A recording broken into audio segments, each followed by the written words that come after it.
नमस्कार, मैं हूं आपका दोस्त शौनित एंड आज हम डिस्कस करने वाले हैं एटॉमिक हैबिट्स के चैप्टर नंबर 1 का पार्ट 2।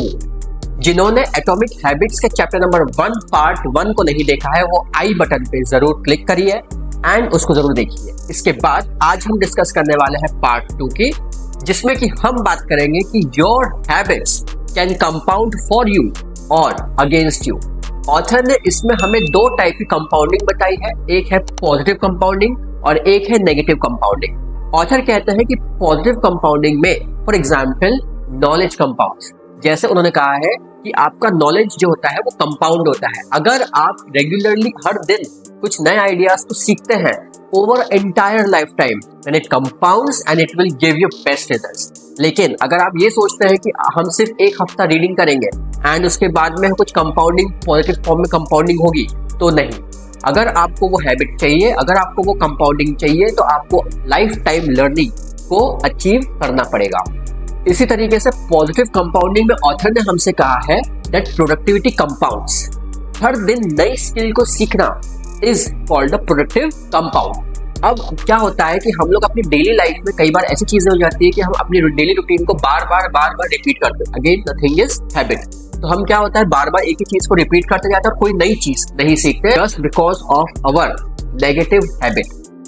तो ऑथर ने इसमें हमें ये बताना चाहा है कि हमें अपने स्किल्स को एवरीडे 1% से इम्प्रूव करते रहना चाहिए, कुछ ना कुछ नया सीखते रहना चाहिए। ऑथर ने इसमें हमें एक और चीज बताई है कि किस तरीके से हम पुरानी स्किल जो हम सीख चुके हैं उसको हम ऑटोमेट कर दें और नई स्किल की तरह उसको सीखने के लिए आगे बढ़ते हुए चले। जब हम नई स्किल सीख जाएंगे देन उसके बाद में हम थर्ड नेक्स्ट स्किल सीखेंगे और जो सेकंड स्किल हमने सीखी थी उसको भी हम क्या कर देंगे, ऑटोमेट कर देंगे। ऑटोमेट करने का मतलब होता है कि वो जो चीज आपने सीखी है, अब सीखने के बाद में कुछ अचार डालना नहीं है भाई, उसको क्या करना है, आपको इम्प्लीमेंट करना है। तो अगर आपने इम्प्लीमेंट किया, इम्प्लीमेंट करने के बाद में वो चीज समझ में आ गई कि हाँ कैसे रन करने वाली है, आप आ जाओ नेक्स्ट स्टेज पे, उसको कर दो ऑटोमेट। सेकंड से थर्ड स्टेज पे जाओ, बिकॉज ये चीज आप लोगों को हर बार कंपाउंडिंग करते रहना पड़ेगा और जब ये कंपाउंडिंग होगी तो आपको वो एक दिन या 2 दिन या 1 साल 2 साल में नहीं दिखेगी, ये आपको दिखती है जिसे हम ओवरनाइट सक्सेस बोलते हैं। जिसे हम बोलते हैं कि यार भाई उसने तो एक दिन में क्या नहीं कर दिया, लेकिन वो एक दिन की मेहनत नहीं होती है, वो सालों साल की मेहनत होती है। इसी तरीके से ऑथर ने हमें एक और चीज बताई है पॉजिटिव कंपाउंडिंग में, दैट योर रिलेशनशिप कंपाउंड्स। जिस तरीके से आप सामने वाले के साथ रिलेशनशिप बनाते हैं वैसे ही सामने वाला भी आपके साथ में रिलेशनशिप बनाता है। अगर आप सामने वाले के साथ अच्छे से रिलेशनशिप बनाते हैं, अगर आप दूसरों को हेल्प करने की कोशिश करते हैं तो दूसरे भी आपको हेल्प करने की कोशिश जरूर करते हैं। तो इन दिस वे ऑथर ने हमें बताया है कि पॉजिटिव कंपाउंडिंग में किस तरीके से नॉलेज कंपाउंड होती है, किस तरीके से प्रोडक्टिविटी कंपाउंड होती है एंड किस तरीके से रिलेशनशिप कंपाउंड होते हैं। इसके अपोजिट में नेगेटिव कंपाउंड्स भी होते हैं। अब ऑथर ने नेगेटिव कंपाउंड्स में हमसे क्या क्या कहा है, पहली चीज उन्होंने कही है कि किस तरीके से हमारा स्ट्रेस कंपाउंड होता है। भाई ट्रैफिक जैम है, आज कोई दिक्कत नहीं है, ठीक है, ट्रैफिक जैम की वजह से थोड़ा सा आपको स्ट्रेस हुआ, फिर इसके अलावा हो सकता है कोई टेंशन है थोड़ी मोड़ी और उसके बाद में क्या हुआ, आपने स्ट्रेस ले लिया, तो ये स्ट्रेस आपको उस पर्टिकुलर टाइम में कोई इफेक्ट नहीं करेगा, तब आप निकल जाओगे कि हाँ चलो वापस अपने काम में लग गए। लेकिन यही चीज अगर रेगुलर डे बाय डे होती जाएगी then it will create a problem in your blood pressure. जिसे हम बोलते हैं कि भाई बीपी की प्रॉब्लम हो गई है। क्यों हो गई है?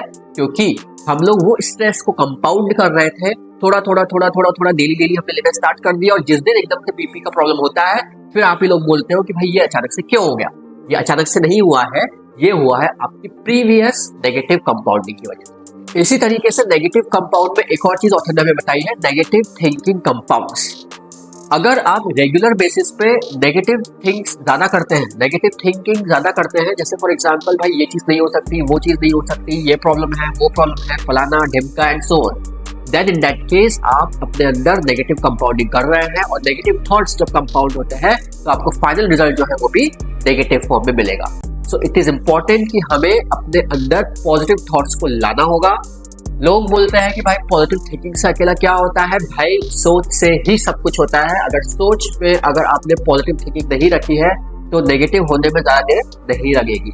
किसी भी अच्छी चीज को करने में मेहनत लगती है, बुरी चीज अपने आप हो जाती है। किसी भी अच्छी चीज को, अच्छी हैबिट को अचीव करने के लिए मेहनत करनी पड़ती है, बुरी हैबिट अपने आप लग जाती है। तो it is very much important कि आप जो भी पॉजिटिव थिंकिंग करना चाहते हैं तो बिल्कुल करनी चाहिए, लेकिन नेगेटिव थिंकिंग अगर आपके माइंड में बार बार रेगुलर बेसिस पे आती है तो उसको चेंज करिए और उसको पॉजिटिव थिंकिंग में कन्वर्ट जरूर करिए। इसी तरीके से ऑथर ने हमें नेगेटिव कंपाउंडिंग का एक और एग्जाम्पल दिया है, that is outrage compounds. Outrage compounds का मतलब होता है कि भाई कभी कभी आपने देखा होता है कि कोई इवेंट चल रहा होता है या फिर कभी कोई रैली निकल रही होती है और उसमें भगदड़ बन जाती है, या फिर कभी कभी ऐसा होता है कि हमने देखा है कि कई बहुत बड़े लेवल पे एक दंगे फंस जाते हैं। भाई ये चीज क्यों होती है? ये कोई एक दिन का काम नहीं होता है, ये धीरे धीरे छोटे छोटे ग्रुप्स कंपाउंड होते हैं, कंपाउंड होते होते इतना बड़ा मैसिव रूप ले लेते हैं और फिर वो प्रॉब्लम होती है आपके दंगे एंड या फिर एंगर या फिर प्रोटेस्ट, जो भी चीजें होती है just because of the small compounding जो होती जाती है और बाद में आपको बड़ा रिजल्ट दिखाती है,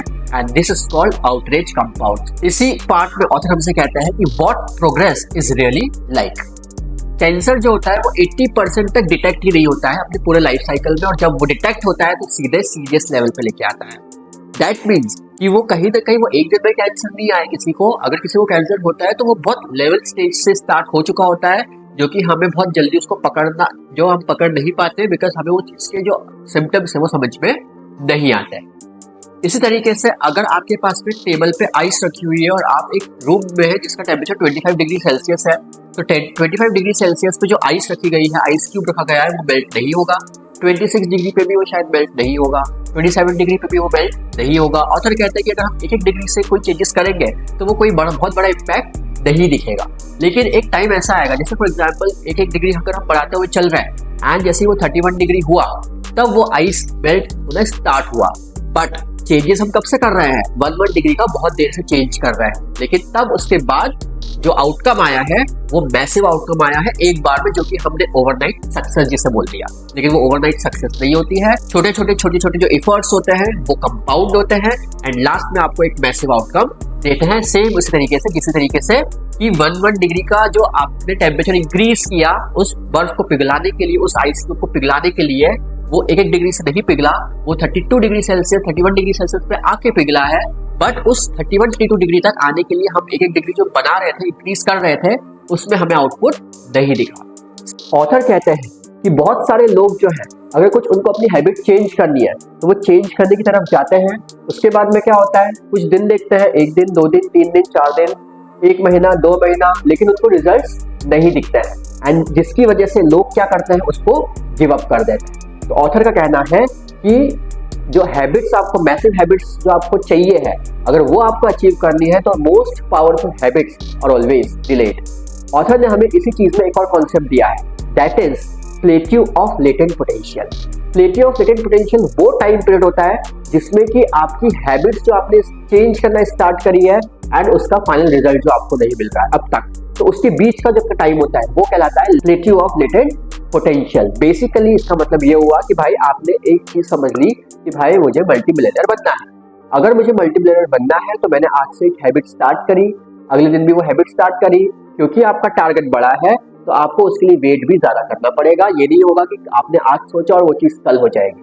तो उस पूरे ड्यूरेशन में क्या होता है, कई बार अप्स आते हैं, डाउन्स आते हैं, अप्स आते हैं, डाउन्स आते हैं एंड देन एक ऐसा पार्ट आता है जिसमें कि आपको ऐसा लगता है कि अब कुछ नहीं होने वाला है, जिसे ऑथर ने बोला है प्लेट्यू ऑफ लेटेंट पोटेंशियल।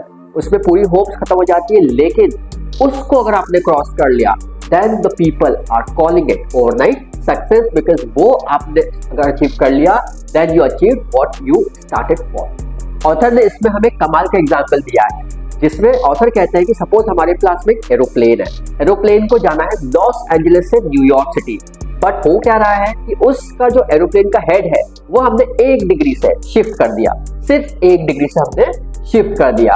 अब हमें तो लगेगा कि यार इतना कोई बहुत बड़ा फर्क आने नहीं वाला है, जब वो टेक ऑफ कर रहा होगा और उस टाइम हमने 1 डिग्री का शिफ्ट किया, तो सबसे बड़ी आश्चर्यजनक बात ये होती है कि उस 1 डिग्री का उस समय पता नहीं चलता है, लेकिन जब वो एरोप्लेन लैंड होता है तो वो लैंड होता है कहाँ पे, वॉशिंगटन डीसी में। तो जब आपका एरोप्लेन लॉस एंजलिस से न्यूयॉर्क सिटी के लिए जाना चाहिए था और 1 डिग्री की शिफ्ट हमने उसके हेड में शिफ्ट की ड्यूरिंग टेक ऑफ, तब उसके बाद में वो कहाँ उतरता है, वो लैंड करता है वॉशिंगटन डीसी में। तो इतना बड़ा जो गैप आया है 2 अलग अलग सिटीज का, तो वो कहाँ से आया है, वो स्टार्टिंग में जो एक छोटा सा चेंज हमने किया था उसकी वजह से। सिमिलरली अगर आपकी हैबिट्स आप रेगुलरली थोड़ा चेंज करने वाले हैं या कर रहे हैं तो आपको उसका रिजल्ट तुरंत नहीं दिखेगा, वो तब दिखेगा जब आप उसके रिजल्ट तक पहुंच जाएंगे एंड तब आपको लगेगा और तब आपको समझ में आएगा yes you did it right, because आपने वो चीज आपने स्टार्ट करी उस चीज को अचीव। इस पार्ट में ऑथर कहते हैं your outcome is lagging measure of your habits. For example, your net worth is lagging measure of your financial habits, your physique is lagging measure of your eating habits, your knowledge is lagging measure of your reading habits, and your clutter is lagging measure of your cleaning habits। तो इसी तरीके से आपकी habits decide करती है कि आप positive way में आगे बढ़ने वाले हैं या नेगेटिव वे में आगे बढ़ने वाले हैं, लेकिन दोनों ही केस में आप आगे बढ़ेंगे, सोच समझ के आगे बढ़िएगा, बिकॉज ऑथर ने तो हमें समझा दिया है, आगे जो समझना है वो हमें खुद समझना है।